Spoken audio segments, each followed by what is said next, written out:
Today, we are very excited to be joined by Tawfiq Haddad and Suhad Bishara. Suhad is a PhD candidate at King's College London School of Law. She is the director of the Land and Planning Unit at Adala, the Legal Center for Arab Minority Rights in Israel. She has worked with Adala since 2001 and served as lead lawyer in landmark constitutional human rights cases regarding Palestinian citizens of Israel and international humanitarian law cases concerning Palestinians in the occupied territory before the Israeli Supreme Court. Suhad is joining us from London. Tawfiq is the author of Palestine Limited, Neoliberalism and Nationalism in the Occupied Territories, which documents and explores the role of international donors and the legacy of economic peacemaking in the Israeli-Palestinian peace process. He completed his PhD in Development Studies at SOAS University of London in 2015 and is currently based in Jerusalem, where he joins us from. Thanks to them both for joining us. I'm Mehdi Bayad, lead researcher at McCann, and I'll be facilitating today's talk. We also have behind the scenes my colleagues Hussein Khalidi and Sorona Badwan. You won't see them, but they will be the ones writing to you in the chat bar and making sure everything runs smoothly. So, a brief background on the topic of today's talk before I bring in our speakers.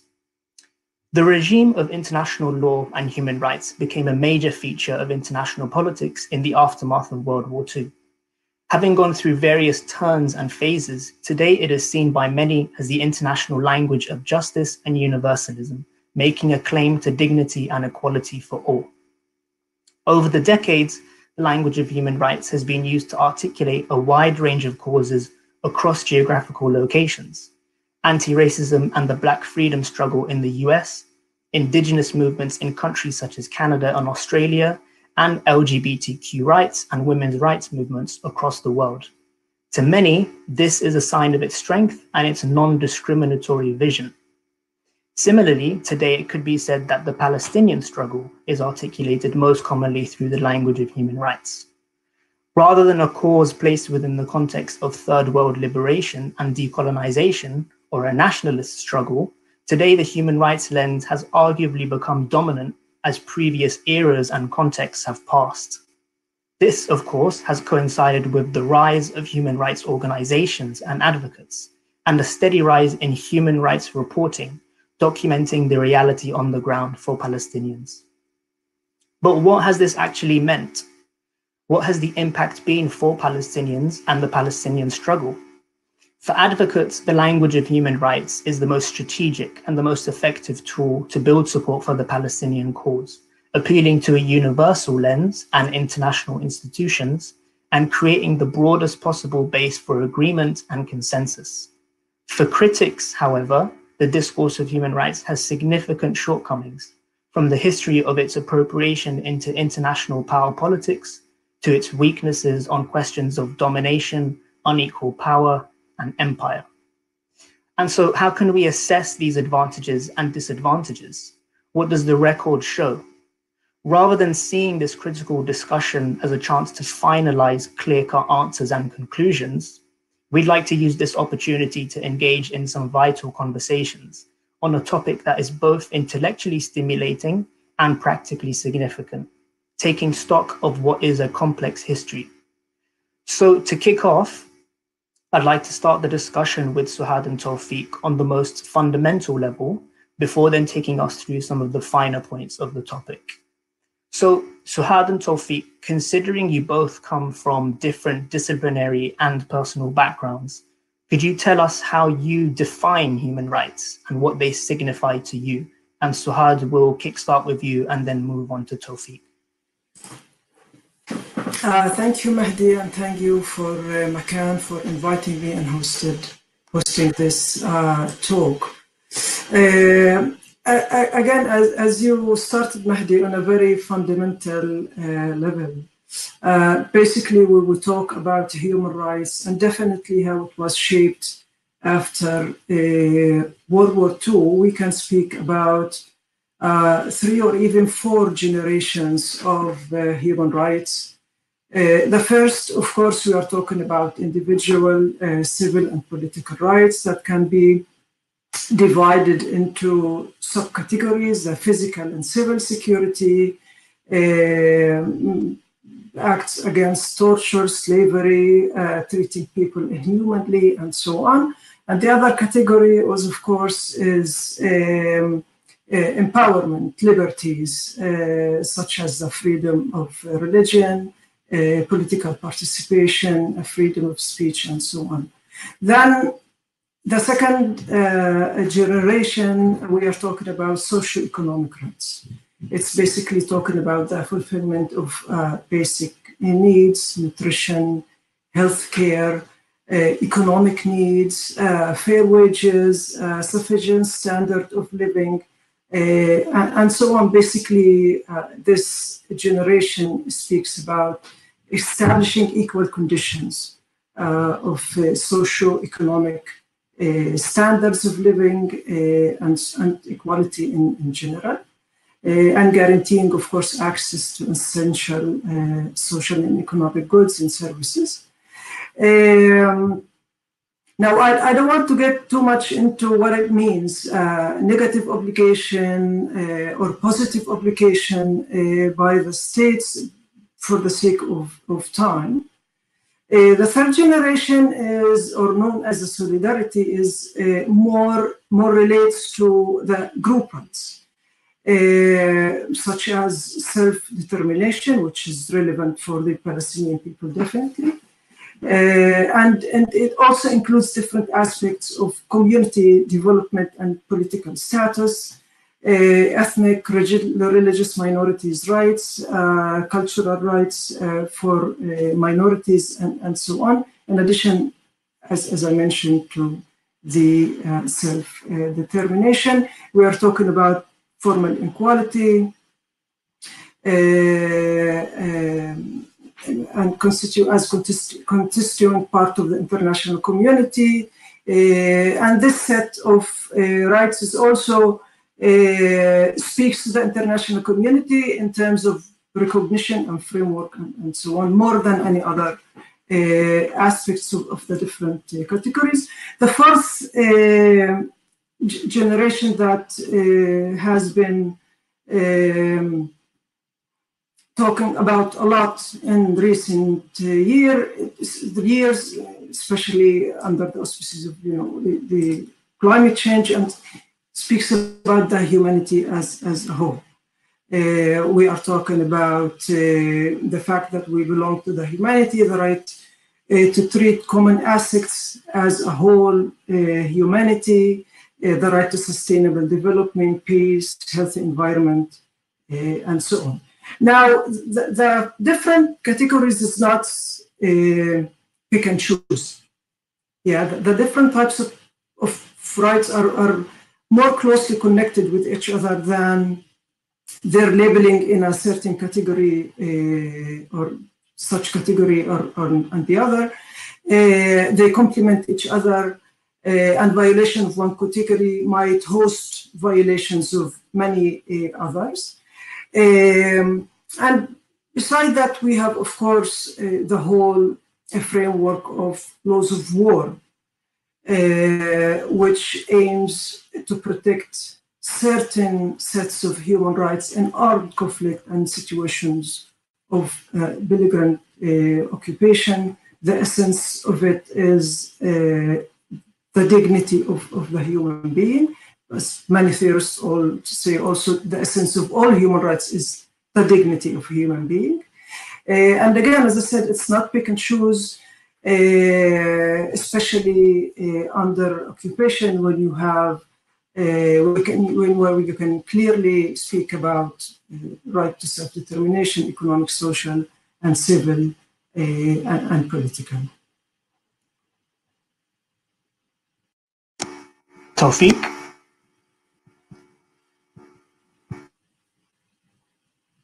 Have a legalist background and want to speak.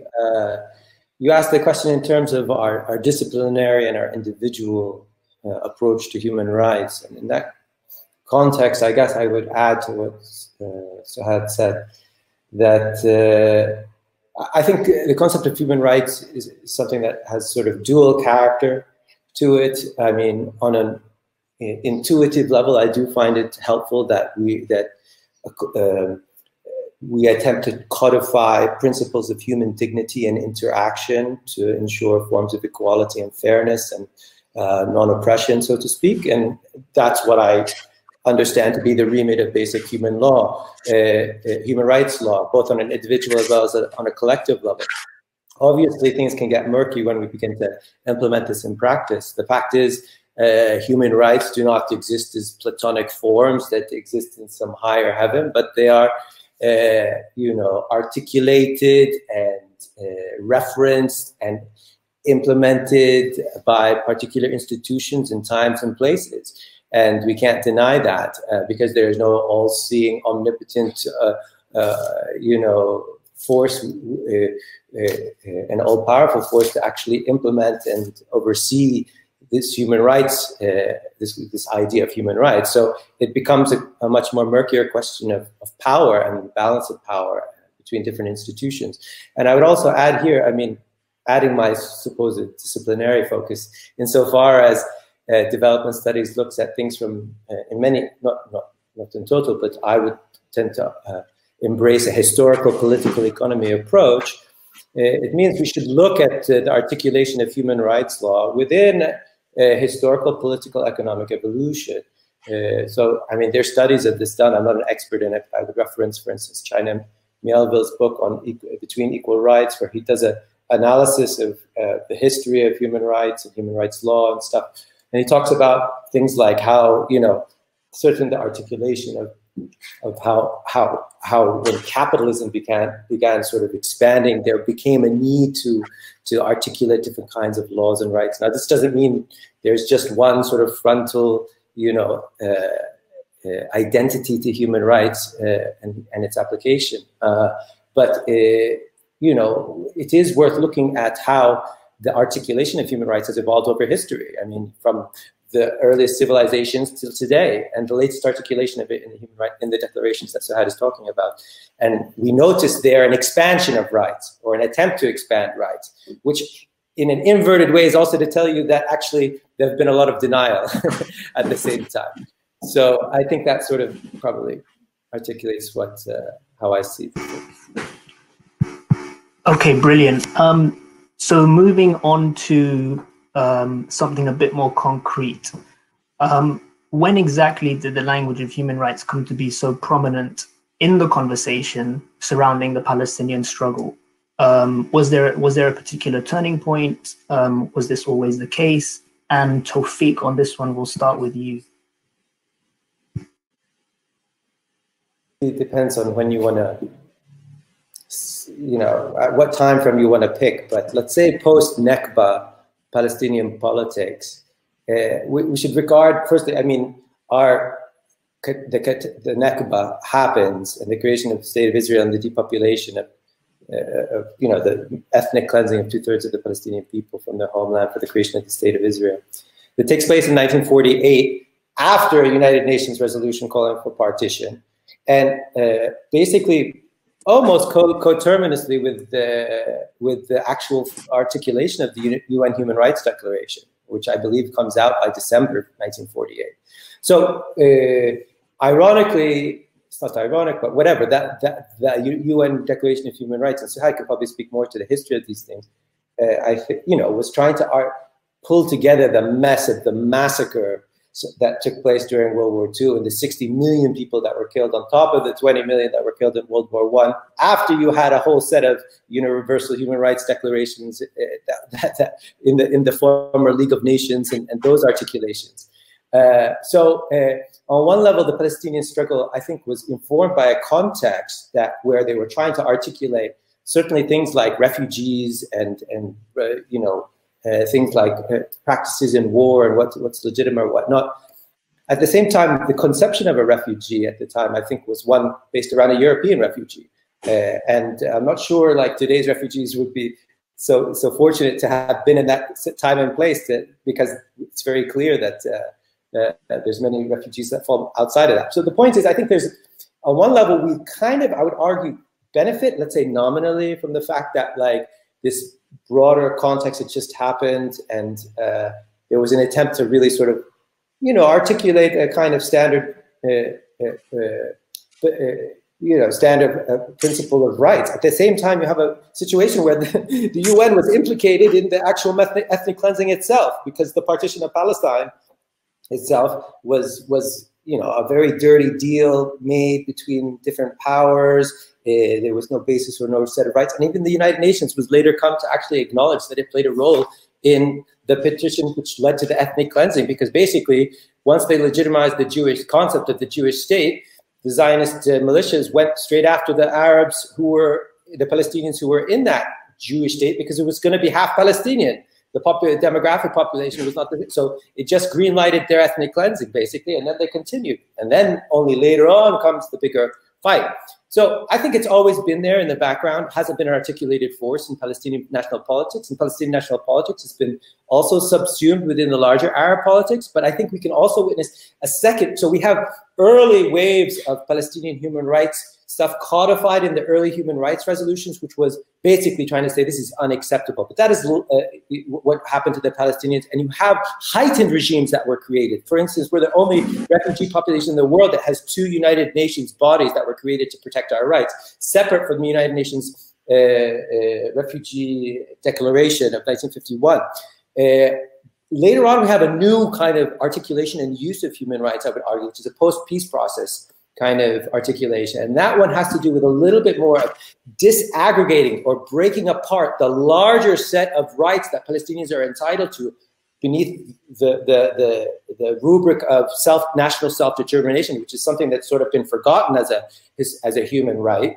And to break that down into much smaller rights, because it becomes easier to try and say, okay, let's try and solve this economic right. Let's try and solve this human right. And it becomes a technical task. And that becomes there's certainly concerted effort. Well, I mean, we can argue with the forces behind it. I mean, but because I don't want to go into that right now. But certainly, you see the more pushing back of an attempt to have human rights, certainly the collective human rights being emphasized for more articulation of smaller human rights, and human rights in the context of the Palestinian Authority itself, which is a very particular setting, because also that's not even a sovereign setting. So you have very uneven ways of trying to apply this framework. And that's always something we need to keep in mind when we talk about human rights, is what are those sets of understandings in human and space, time, and power considerations that frame how the application of human rights is actually being voiced. Suhad? Okay, I think the framework and the language of human rights have started from the very beginning. Again, I don't know how you define the very beginning, but we have certainly seen that during the struggle against the British colonization, definitely the Nakba, refugees and their right of return, military regime after the establishment of Israel, violation of human rights, civil rights, disposition, arbitrary detention, arbitrary confiscations, and the list is longer and moves on in 1967 to the occupation, right to self-determination and what it means. So human rights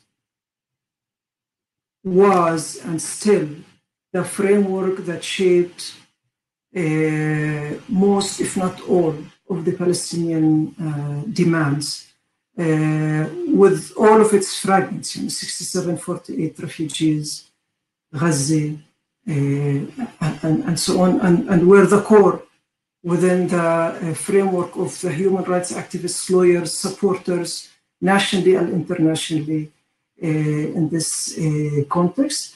Like going to the UN archives, you can see letters that have been sent by Palestinian activists,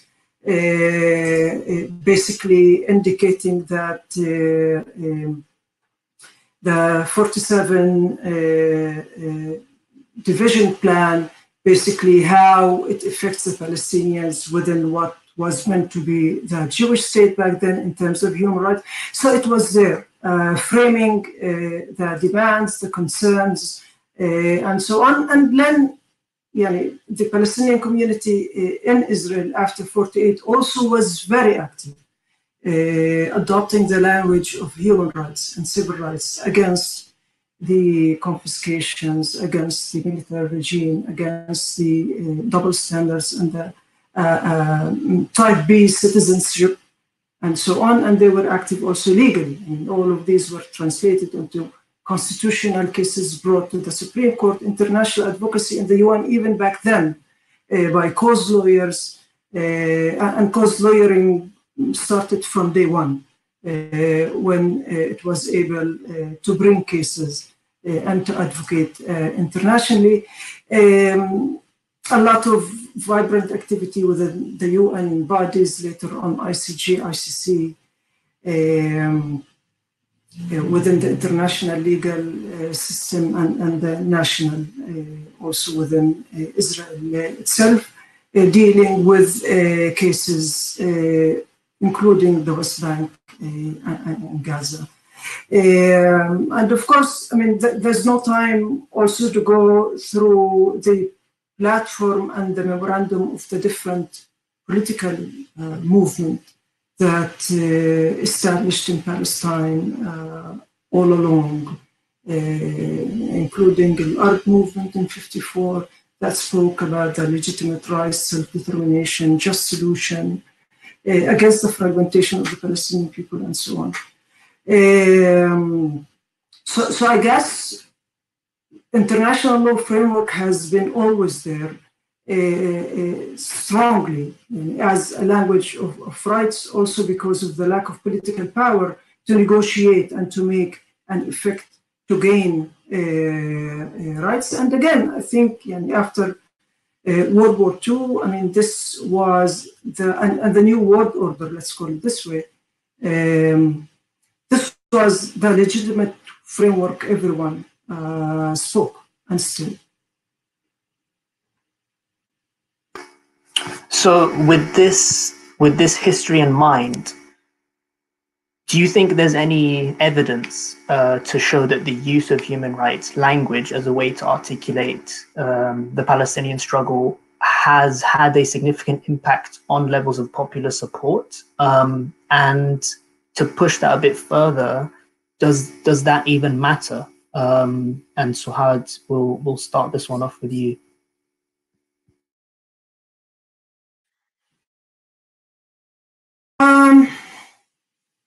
Yeah, I'm a lawyer, I'm a human rights lawyer and a human rights activist, so bear that in mind.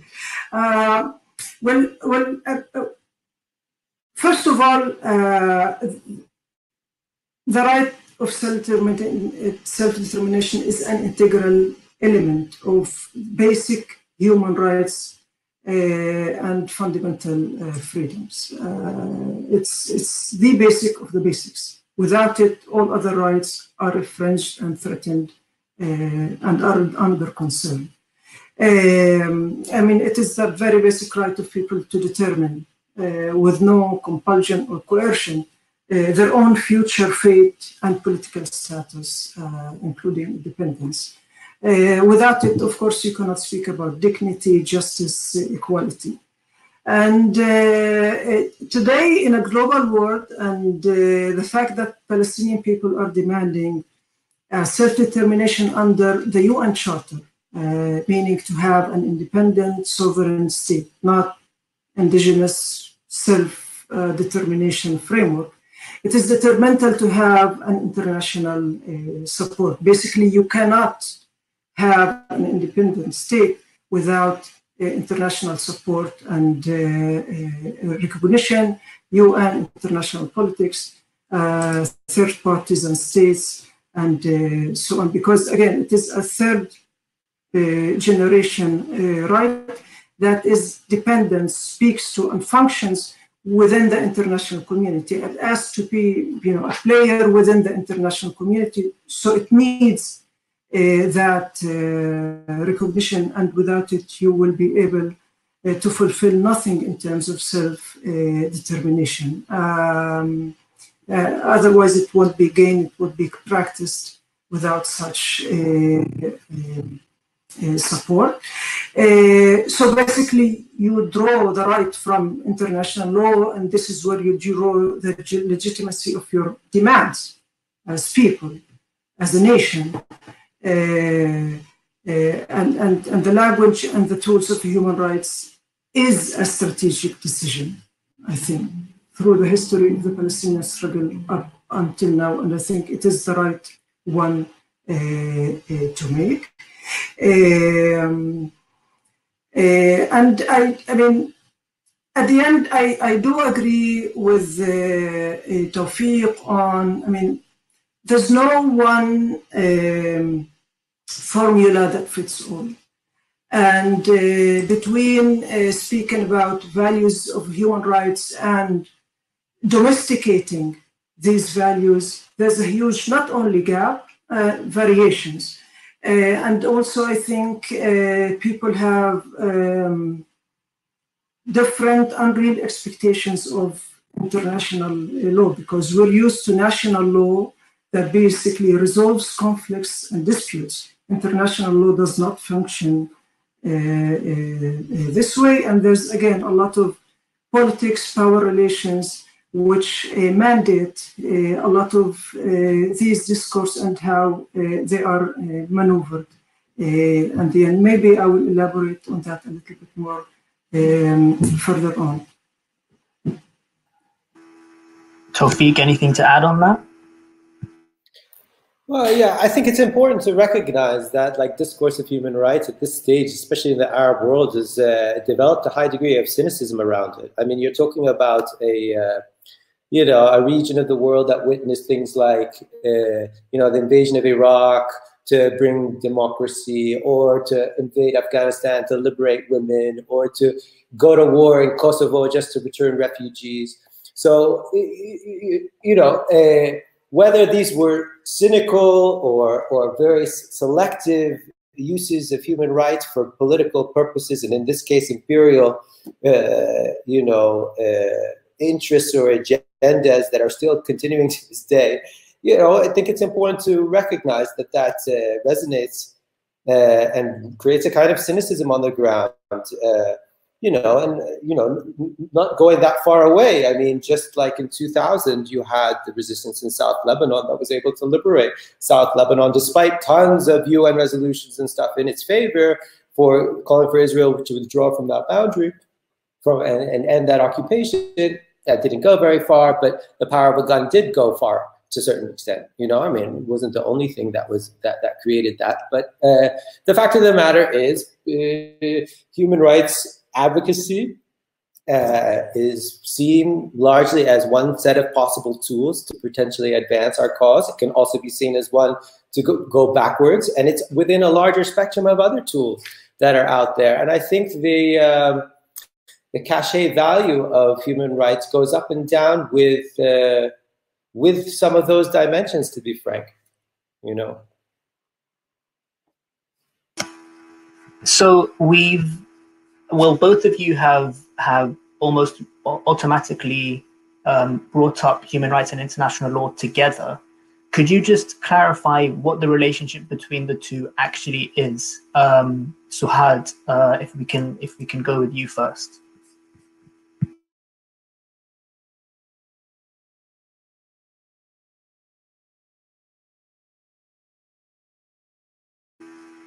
Suhad, you're muted. No, I'm not. Yeah. Okay, so basically international human rights law lays down obligations which states are bound to respect domestically by becoming parties to international treaties. Basically, states assume obligations and duties under international law to respect, to protect, and to fulfill human rights. And there are three main types of obligations. The obligation to respect, in the meaning that states must refrain from violating the enjoyment of human rights. To protect, which means basically basically to protect individuals or groups against human rights abuses, and the obligation to fulfill, which is much more positive. Now, the measures taken by each state might differ, and you have a huge, I mean, each state is a different world by itself. It depends on many aspects, including the type of the political system they have, how wide is the social system and social guarantees they have, and many, many other elements. But basically, states sign and ratify these human rights treaties, and each government takes upon itself and to place to domesticate and to have domestic measures and legislate any needed legislation to comply with these obligations. But here, again, a lot of, and I'm not, it's hard for me to make this very clear cut between rights and politics. But within a domestic legal system, state legislature within a given state provides a principle for legal protections, and here there's a lot of place for maneuvering, including political, including power relations, and many others. And the way human rights go from the UN offices to the domestic arena, where it basically affects me as a human being, as a citizen, is very, very huge. And again, there's no one size that fits all. This is commonly reflected in each state's constitutional framework, how wide the Bill of Rights that they have, constitutional perspectives, especially knowing that there's no right that's considered absolute. And each state needs to make their balances between when a state or a state body can violate proportionally a human right for another legitimate public purpose. And again, the range is huge. Now, where domestic legal proceedings fail to address human rights abuses, there's a lot of mechanisms. Again, there are local mechanisms that depend on the state and its legal mechanisms and how developed its constitutional legal judiciary is, and of course the international UN bodies that basically each state, report. But this remains in the auspices of recommendations. We don't like what you are doing, and doesn't really have an impact in the sense of giving remedy for such violations. And of course, you have the other framework of international criminal law, which it functions differently. And there you speak about personal liability. Most probably you're talking about politicians and officials of a certain state and their criminal liability vis-a-vis people, groups whose rights were violated. We're talking about criminal liability, criminal actions that are diagnosed as such or identified as such under international criminal law. But this is another aspect of it. Thank you, Sahad. Tawfiq, anything to add? I mean, I would basically say I'm not the expert on, the connection between human rights law or international law. I would basically argue sort of, along the lines of many of the things I've argued so far, insofar as there's this sort of dual character to both of them, a utopian, but also a very realist sort of, it can be, these things can basically be emancipatorily used in an emancipatory fashion or in a disabling fashion, and they can't be disavowed from or hived off from the institutions that are articulating them. In the context of Palestine, it's a very problematic issue because, you know, the actual bodies that are supposed to implement international law, which are forms of codification of human rights laws, you know, end up being, you know, deeply implicated in many problematic things, including if they all agree on the existence of this, you know, what happens in a certain domain, it doesn't mean that it's right. You know, and the fact of the matter, what makes Palestine so unique is, in many cases, was that the creation of the State of Israel was supported by both the capitalist West and the Soviet East. So it was a very rare example in the history of world history where you actually had two enemies both agreeing on what was happening. And in fact, we just saw the other day that, you know, there was a report saying that Putin vetoed the whole thing, saying, when Obama wanted to call for Israel to have settlements condemned in the UN, it was actually Russia which stepped in and said, actually, if we go back to 48 lines, it's against our interests. So again, and then you even see it in things like the ICC. I mean, okay, so now they're trying to go after certain violations of the ICC. I'm not following it, so Had can speak to it, but Trump is basically saying, all right, forget about it. We can stop paying them and we'll actually start pursuing them in our courts. So it becomes this whole sort of ridiculous, not ridiculous, but I mean, we really need to understand what's going on and be very serious about the fact that it's not a reflection of power or anything absolute. It's we need to, you know, in the field, be able to create forms of power that can make real achievements with the use of human rights law, without it, but without a power dimension. It's a lot of ink on paper, to be honest. Thanks, Tawfiq. So leading on nicely from that, it's often argued that the language of human rights can reinforce both sides' narratives, whereby the various parties in any given context are seen to be similarly responsible for abuses and, in a sense, equally at fault for the situation at hand. And this kind of narrative can obviously overlook questions of power and domination, like you've both brought up. So do you feel this is a legitimate criticism of human rights discourse? And if so, where do you feel this blind spot in the discourse actually comes from? And Tawfiq, we'll go with you first on this, please.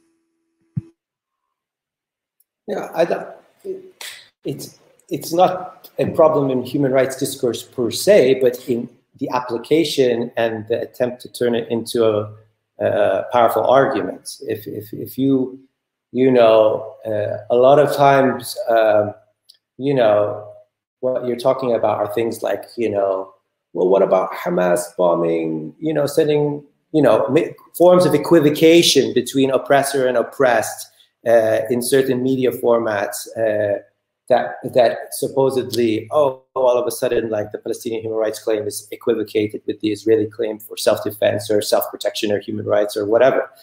And here I would argue that the blind spot that you talk about is not necessarily in the human rights, in respecting human rights, but actually in the application of that. So it requires you to have a deeper sense of both human rights law, bigger laws, things like this, right of self-determination, right of resistance, the overarching framework and historical context within which this very selective application of an equal, you know, an equivocation between oppressor and oppressed actually takes place. So it's actually, it requires sharpening of skill sets in rhetoric and logic, to be frank, to be able to debunk those. And in fact, you can use human rights law to actually flip things on their head and actually make a more powerful argument if you know what you're doing.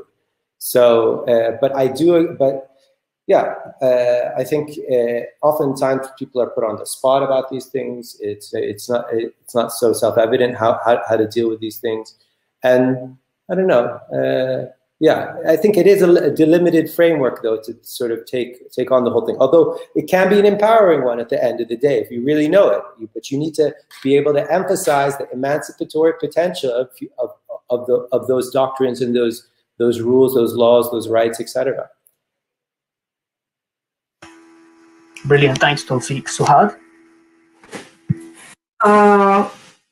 Yeah, I mean, this is commonly related to the issue of objectivity and not taking sides, which definitely might reinforce power relations and empower the powerful and the oppressor.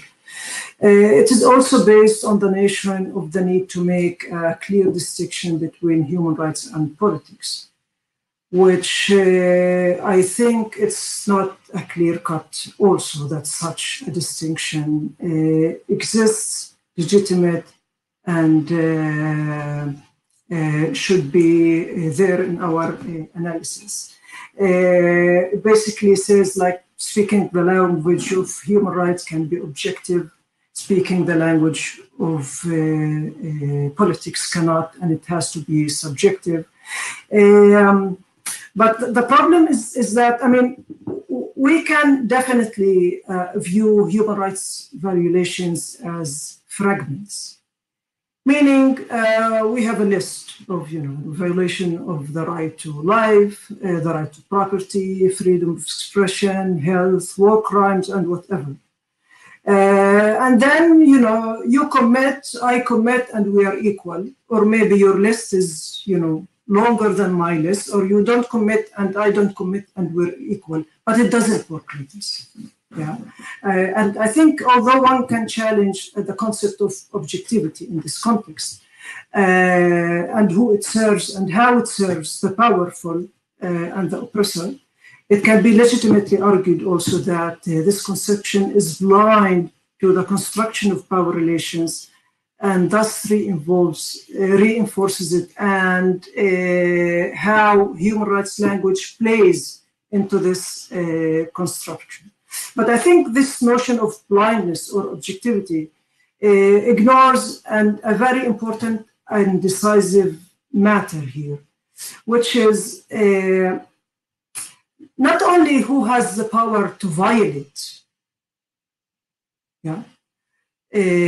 but also which right every side has the power to violate, which is a decisive issue here in this discussion. Because if Israel has the right to violate my right as a Palestinian people to self-determination through occupation and its practices, it's different. So the types, the power that a political entity or a group has to violate and which rights to violate, it's decisive here. So we cannot be blind to look at the violations as lists of check. They did violate, they didn't violate, are we equal, are we not? Yeah, and it's a matter of power. And it's also a question of whether that power is legitimate or not, whether there are legitimate political interests behind these violations or not. All of these questions should be addressed when we contextualize, when we speak of violations of human rights. I mean, they're not human rights in a bubble.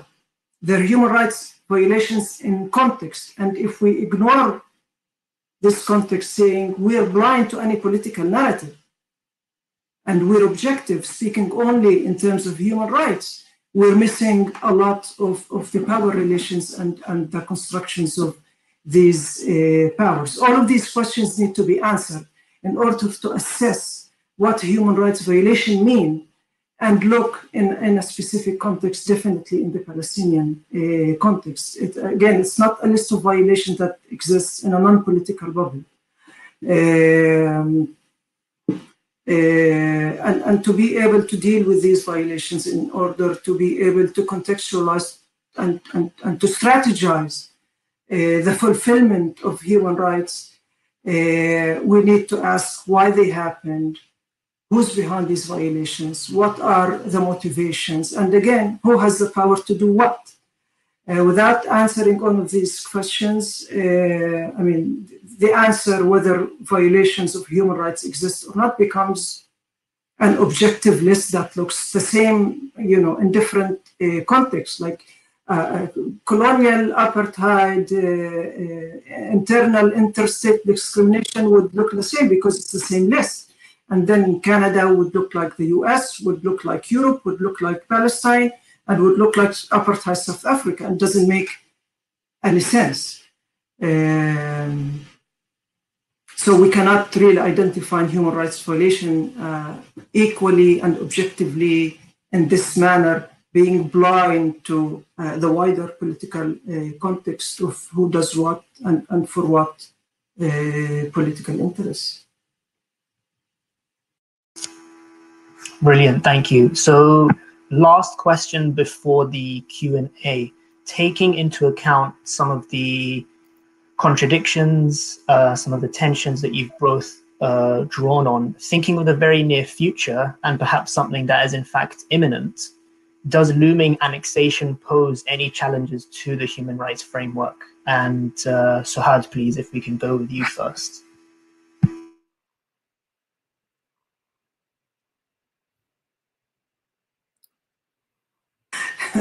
Blindness and objectivity. Well, definitely annexation hosts a whole bunch of human rights violations, and including violations of international human rights law that sets a clear principle that territory cannot be gained by force of military force and unilaterally by any political group, state, or whatever. And as we have seen clearly, as an example of East Jerusalem, annexation brought with it land expropriation, dispositions, home demolitions, threat to lose your status and attachment to your area, your economy, your cultural sphere, political rights, and again, it's a long list.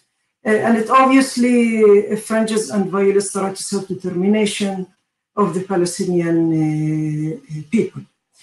But I think it poses another challenge of how we characterize the situation. We can go and easily list the human rights violations, which is the easy job. But I think the challenge would be to try to understand how this changes our characterization of the situation in the OPT. And what does it tell us about Israel as an occupying power? What does it tell us about how Israel sees the future? Yeah. Now, watching the debate taking place in Israel on the issue of annexation, it obviously is coming from an ideological perspective on the area as part of the land of Israel, which was also very evident in the Trump-Netanyahu deal and so on, and everyone knows the details. And we can add that to the list of human rights violation, or we can go beyond the strategy of listing and language of what it holds in terms of violations. And again,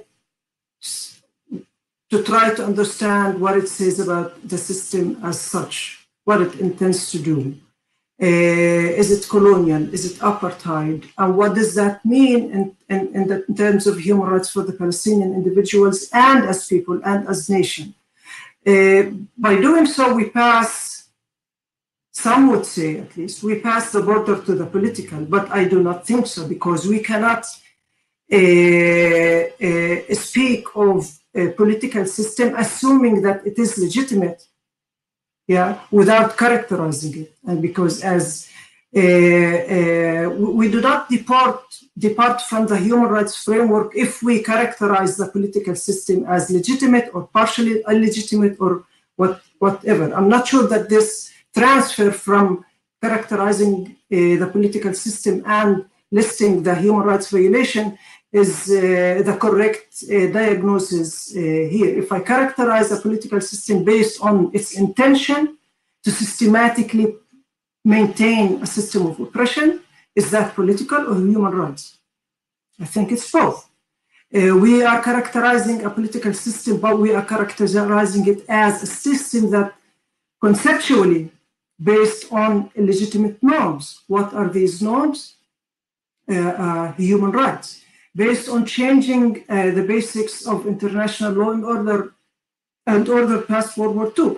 Again, characterizing the political system as such and the annexation, I think, should bring us to characterize the system beyond occupation, because beyond violations of IHL, beyond violations of international human rights law, to something much broader politically, in order to strategize differently how we deal as nation, as people, and as individuals with such a system. I mean, those who fought and stood against the apartheid regime in South Africa called for human rights. Those who fought and struggled against colonialism and the history of states and human beings fought for human rights. And it should be the same here. I mean, we shouldn't be afraid of jumping from listing to characterizing the system, because characterizing the system is within the its systematic human rights violation and its intention to continue doing that eternally. Fantastic. Thanks, Suhad. Tawfiq?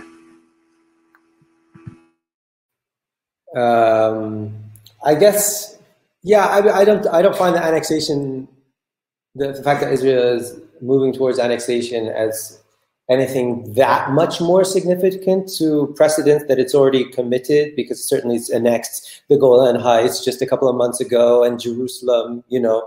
But I mean, it's a quantitative / qualitative deepening of their human rights violations. Sure, fair enough, but we already have several libraries just documenting all the quantitative and qualitative things that are happening, and there's still more to do. You know, it doesn't stop, because that's the nature of the Zionist project in the region. It needs to commit human rights violations to actually impose the Jewish state in the area and to ensure a Jewish demographic majority, which is its raison d'etre, basically. Without that, it doesn't, without the Jewish majority, it can't do that. So it needs to colonize. And so much of history can be read through that lens. So I don't see it as significant as an evolution for human rights, but I do see it as significant in the fact that, I mean, it's the United States that's like, you know, basically green lighting and even pushing the thing forward. I mean, there's joint interests and different interests going on there, but it's, I mean, when you have Uri Savir, who was the main Israeli lawyer who negotiated Oslo, saying it's a violation of Oslo. So basically, it's a violation of your own agreement that you signed. So that it can, insofar as Suhad is correct, that obviously annexation reveals a lot about, you know, how we characterize the state of Israel today. And, you know, she left it open for what that means, but I think we shouldn't be apologetic about characterizing Israel as an apartheid state, practices settler colonialism, which are hard crimes and denies self-determination, etc. On the other side, we should be able to, you know, use this as a historical opportunity to actually make the case that, like, maybe the Oslo Accords didn't have the intentions it was initially designed to, and you know, which was supposedly trying to create peace and, you know, a framework for Israelis and Palestinians to work it all out. And so we can certainly use it as a historical opportunity, but that's the political domain. It's not, I mean, the human rights stuff is always on hand to do it. And bless the hands of the lawyers who do that work. But to be frank, what we at this stage, we're okay. I mean, we always need more lawyers, but I think what we need is political agents. I don't want to say, oh, lawyers are not political agents. They are, but they play very specific work in the larger scheme of what's needed. And their work has more or less been done in many respects. There's more to do, but we need different dimensions of our struggle to actually be able to realize, because human rights is not just about saying it's not just that we're fighting for human rights, we're fighting for liberation. It's for liberation of a whole people and for their land, you know, and a rectification of historical injustices that have been placed on our plate. Now, I mean, and it's pretty simple. And we can name and articulate and find who those violators are, and it's not just Israel. It goes to Europe and America, and goes back decades as well. And we need to go after all of that. And I would argue that's an important frontier that the human rights thing needs to look at, because here you have forms of culpability that go beyond just the settler colonial project, which raison d'etre, of course, is a violator of human rights. But who is the enablers of it? You know, why, how did that come about? You know, and where's the culpability of that? And then what does that imply for how we take on and how we win our rights back, basically? Because they have important strategic implications for how we organize our struggle. Both accurate analysis of what happens here, but also the enabling factors behind it. So I think we really need to be opening up those questions, and that's a new frontier for human rights law. And then there's also a new frontier for human rights law that needs to be done locally, because the Israelis are like the innovators of human rights violations, and like the stuff that there's a lot of stuff that I feel is not even captured by that work, by what they do in terms of rights violations. I mean, technically, elements of occupation, if I'm correct, are actually considered legitimate in international law, but that doesn't mean that you can occupy for 50 years. You know, I mean, so obviously there's innovations here that are taking place, and human rights law is valuable, but it's not the only thing, and we need the other side of it, which is the agents and the strategies. Brilliant, thank you. That's a really important note to end on this section. Thanks to you both. So, opening up the floor now to some questions from our audience. We would love to answer all of your questions, obviously. However, due to the time and number of attendees, we might not be able to do that. So apologies in advance. However, let's get going with the first question from Tamara, which says, or asks rather, if not a human rights language and framework to articulate the Palestinian struggle for liberation, then what? Do we have an alternative? I'm happy for either of you to go for that one.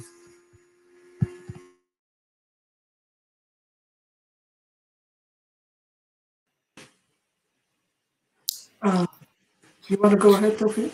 I'll just say a couple of things here. Like, I mean, I think human rights, the codification of human rights in the Universal Rights Declaration and all the things that you mentioned is very valuable, but they're not the only systems that try to articulate things. You know, man has, I believe, man and women have inherent senses of justice that are intuitive to them, I would argue. And from that, we derive senses of human rights.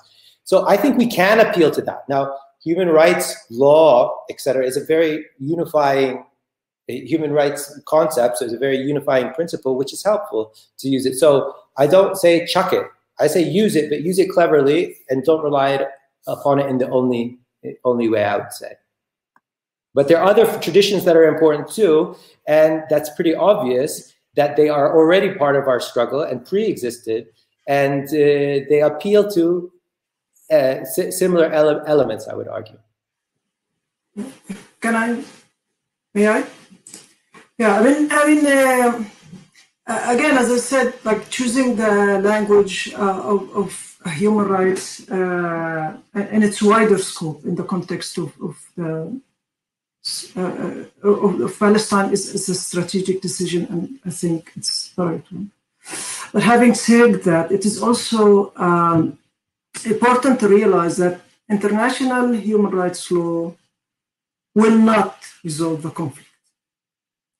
It doesn't have the capability, it doesn't have the structure, it does not have the means to do that. On international level, international law mostly does not resolve dispute, and as Tawfiq said, IHL does not declare occupation as such as illegal. It sets the principle that it should be temporary. It sets some kind of rules to maintain dignified human rights to a certain extent.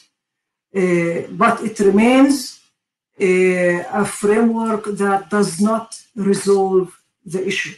And occupation might be legitimate under certain circumstances, according to IHL. And this is very problematic. Of course, there's a lot of critical readings of international law from many aspects. Yeah, colonial, critics of post-colonial, feminist, race, and many others that we don't have time to get into here. But it's a framework that does not, in this context of human rights, does not resolve issues. It can generate international support, and it should generate, and this is the aim of it, but it does not resolve the dispute. There is no way international law can be implemented in a way that enforces ending the occupation on Israel. Now, Israel strategically since 48, and it's not a coincidence, part of its strategy was nationalizing the dispute through different means. Since 48, the issue of the refugees, nationalizing their properties, internationalizing their right of return, knowing that the international community won't be able to do anything while Israel controls their land and does with it whatever it wants. But it won't, again, beyond declaring, condemning violations and generating international support, it won't be able to do that. But it should go hand in hand and along strategically with political support and with a political framework that should bring to an end to this unjust situation, and which will be concluded politically. Thank you. Thanks to you both for that. So the next question from Jessica Anderson asks, an increasing number of Palestinians are calling for a one-state solution, a single state with equal rights for everyone. This could also create a shift toward framing Israel-Palestine as a civil rights struggle. How do you see the civil rights framework as a tool for advocacy? Does it complement or complicate the human rights framework? Tawfiq, would you like to go for that one first? Sure. I'm not sure I support it. I think it has to be done very carefully.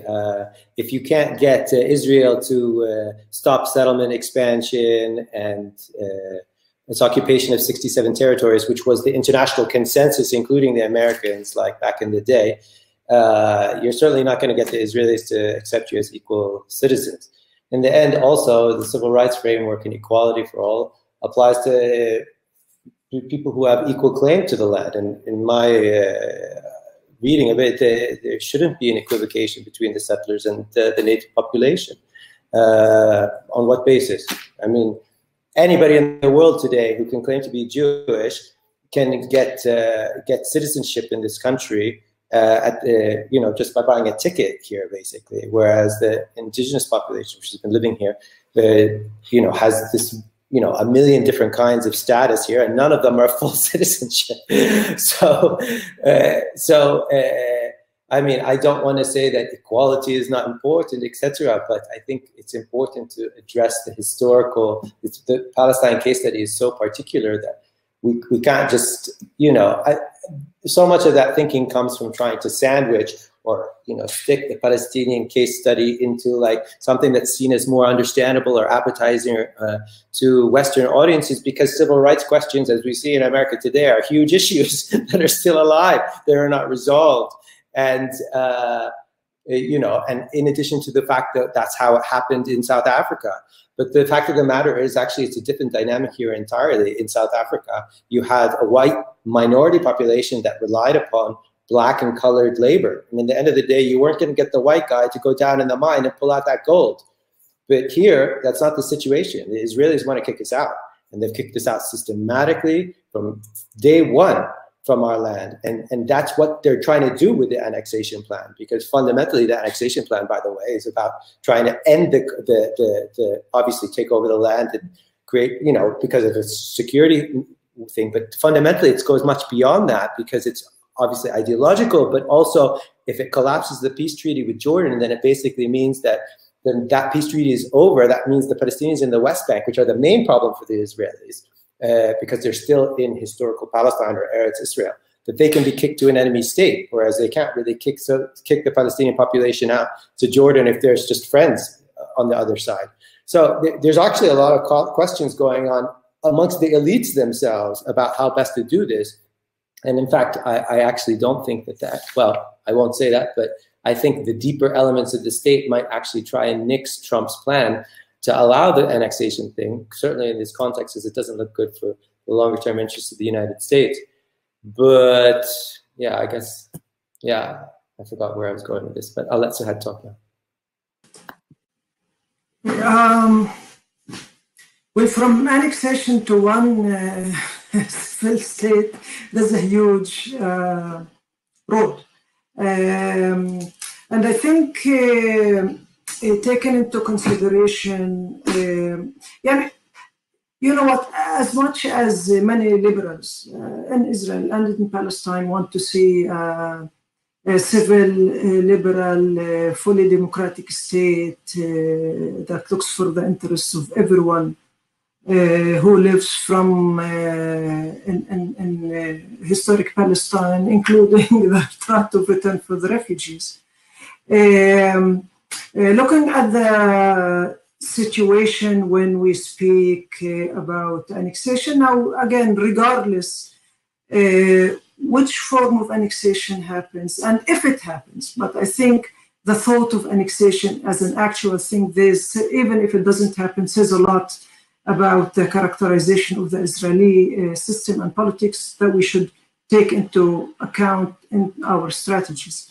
But between that and the system of apartheid that do exist in the West Bank, and within 48, a Jewish nation state that deals with the Palestinian citizens as illegitimate, as second-class citizens, in supremacy, yeah, taking into account the political power relations, the oppressor and the oppressed, and international politics and legitimacy, this seems a very, very, very far from anyone's dream, and for the near future, unrealistic.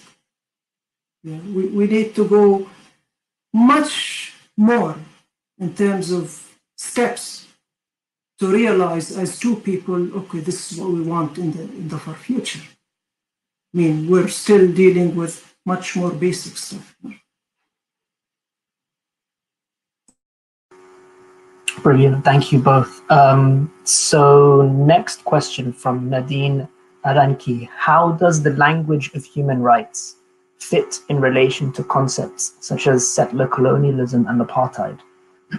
Is there a mismatch, or do they complement each other?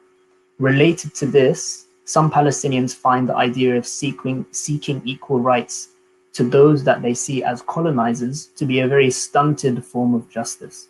Is there a limitation here? Suhad, would you like to go for that one first?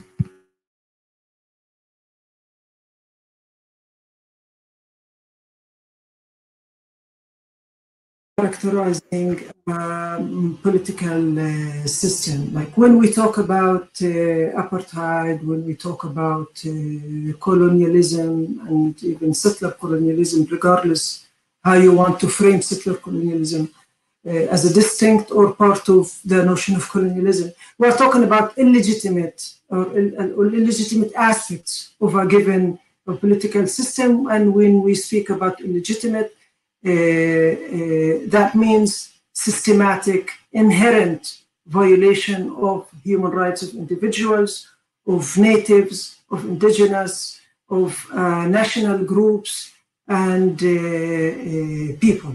Of course, when we talk about illegitimacy of political system, again, that are inherently systematically based on problematized norms, and these norms violate, of course, human rights and does not fall within any human rights standard on all level. And now, of course, things are a bit complex. and entail a contextual reading of human rights violations. And in most cases, also we need to locate the violations in the right framework. Now, take, for instance, apartheid. Apartheid in international law is defined as a crime. And a crime means personal liability and accountability by, state officials and so on. But if I cannot bring a politician to international court calling for accountability for crimes of apartheid, does that mean that the political system that he or she serves is not apartheid? No, that does not mean. If I can't bring anyone to criminality, that does not mean that the system is not. So there is a dichotomy here that we need to deal with very careful. I mean, and again, if I cannot criminalize apartheid, does that mean that the system is legitimate in terms of human rights violations? Is apartheid illegitimate only politically, or I can also speak of, things are a bit complex, and I don't think we can make this division, because again, human rights violation happen in context, in political context. And if we detach the violations from the context, we misread the reality, and we won't be able to strategize to struggle against it. And that's it, I guess. Thanks, Suhad. Tawfiq, anything to add? Nothing to add. Okay, brilliant. So this will be the last question, and it is anonymized, so we'll just go ahead. Given that Palestinians have witnessed their dispossession and colonization organized, reified, and embodied in law, should Palestinians embrace legalism and human rights as their main strategy for emancipation? By which logic our claim for the liberation of human subjects becomes a discursive strategy for legal recognition? How does legality and the discourse of human rights constrain our political aspirations and makes us want what they promise but cannot deliver? Tawfiq, we'll go with you for that one, please, first. I mean, it's a big question. If I got it, like, and I mean, if I understood the question correctly, whoever it is starts off by saying something like, "It's codified in law, therefore, why should we be using it as a way?" As a tool forward. That's sort of what I understood the gist of it. Like, the fact of the matter is that the main place where it's codified in law is in Israel itself. So it's within the party that is actually implementing the human rights violations and practicing settler colonialism. And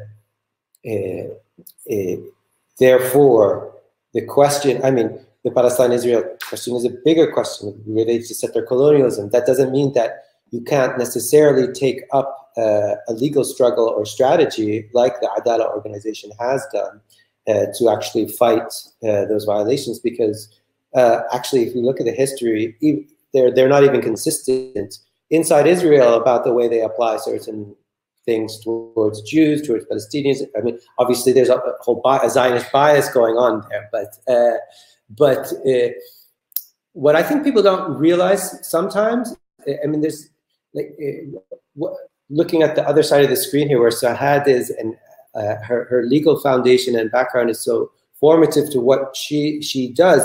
I think it's important to recognize that this is one of the sort of most cutting edge sort of legal human rights frameworks inside Israel, pushing for all different kinds of rights, but Palestinian rights, but also other wider civil rights of different natures. I mean, it's called Adala, it means justice, right?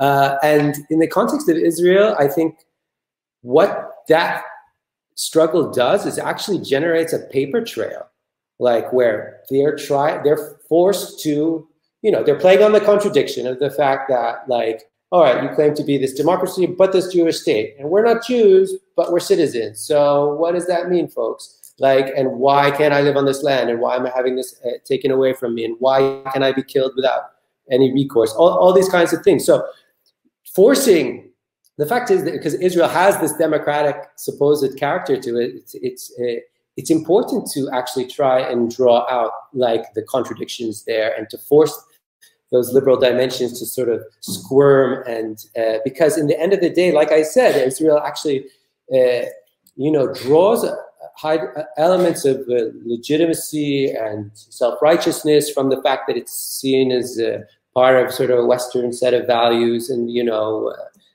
some sort of emancipatory project, and whatever. It had, like I said, acceptance from the West and the East. So so getting them, forcing them to write the paper trail of justifying their policies is important, because then you can see things and you can point to the contradictions more. But like everything I said in the earlier parts of this discussion, it can't and shouldn't be the only way. But certainly for like the holistic struggle, you can't take on Israel inside Israeli courts and be like, give us Palestinian rights in toto. I mean, it's obviously not going to happen. It's the much bigger powers that are that are behind this, and that's where we need to go and focus on the contradictions in their strategies and build movements around pressuring those joints and those mafasil, those points of intersection where those contradictions reside, and force an articulation of that. Because once you do that, then you begin to break off free agents and you create movements. You can thicken that, and your discourse builds as their discourse weakens. And that's what we need to be doing, building sort of, and doing that across the sector of all the, I mean, I don't think there's that much value per se in major wins that we will have taking things through Israeli courts, but obviously in political movements and maybe even in courts in the West or whatnot, domestic courts or national courts or whatever, we can make important gains. But again, that's not going to be, that shouldn't be the only strategy.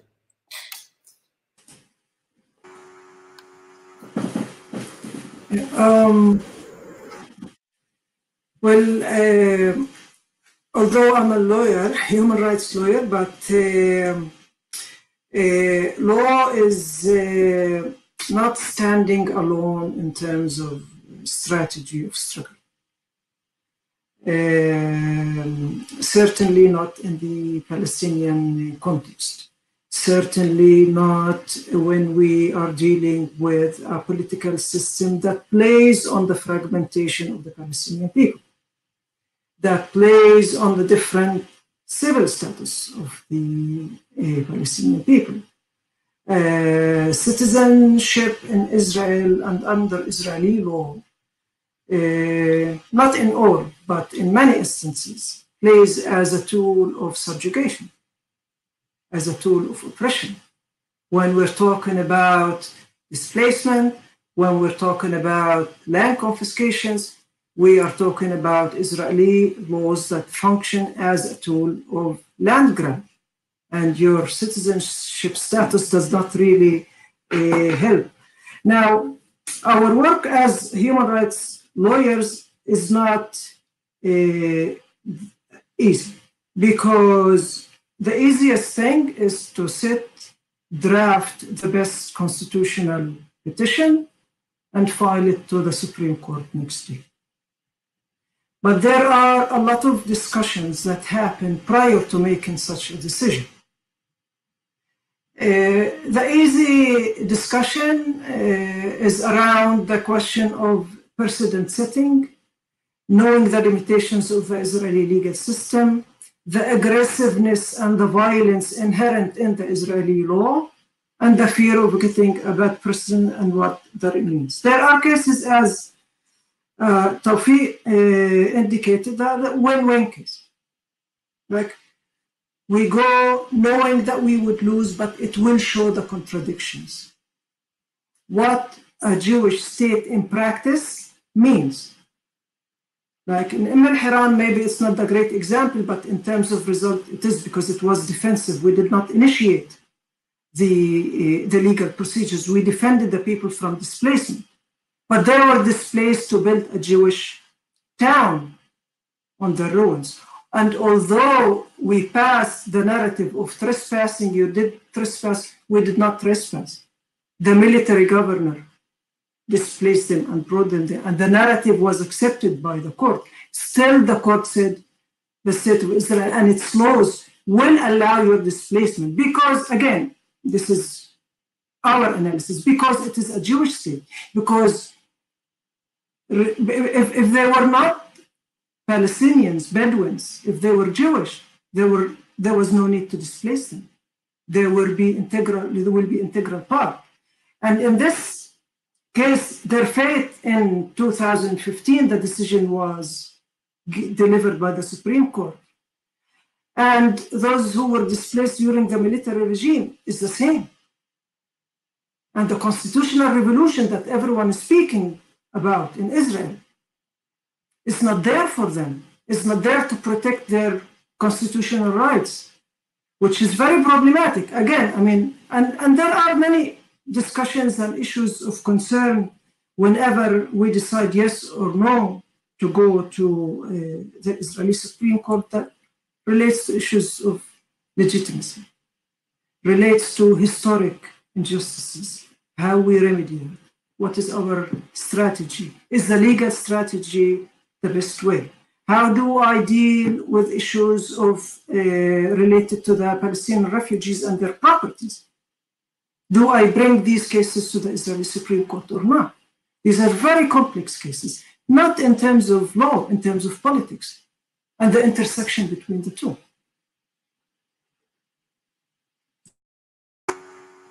Fantastic. Thanks very much to both of you. Those are some really important political and strategic points to take away, and some contradictions to think through. So we've reached the end of our talk today. Thank you so much to our speakers for giving us their time and fascinating insights today. Thank you, Suhad and Tawfiq, and thanks to everyone who's joined us today for your time and engagement and questions. If you enjoyed today's talk, there are a number of ways you can support us. We have a donate section at the bottom for those of you who are able to make a contribution. You can also share our activities with your communities and join us, of course, at upcoming events. We've now added you all to our mailing list if you aren't already on it. So you'll be receiving updates on upcoming events and talks that we are hosting. We're holding another talk in July with details to be released in the next few weeks. And finally, just a reminder that we record all of our virtual talks. And so we'll shortly be sending out recordings of today's evening talk. Thank you very much again to Suhad and Tawfiq. And we hope to see some of you at our upcoming events. Thank you very much.